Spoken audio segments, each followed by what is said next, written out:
Hey everyone, welcome back to the channel. In today's video, I'm going to show you how to make your Google Classroom account. It's really simple and easy.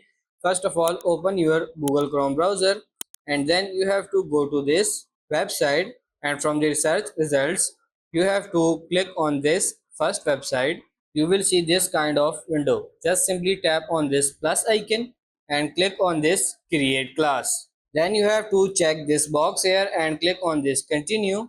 Now you have to fill in your class name, subjection, subject and room. And then in section you have to write your section, then you have to write your subject, and then you have to add your room here.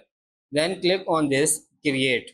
You have to wait a little bit and then you will be redirected to a page with three tabs. As you can see, stream, classwork, people.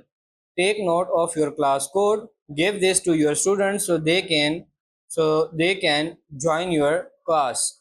As you can see, you can simply tap on this invite student, you can click on this invite link, and then you can simply paste this link anywhere, and pupil or student with this link can easily join your class. And then you can customize it, you can create your task, you can do all the rest settings here.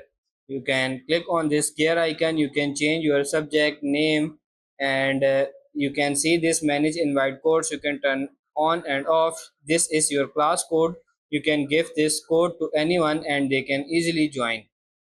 So that's pretty much it for this video. That's how to make your Google Classroom account. I hope this video was helpful. If it is, like it and subscribe to the channel. Thank you.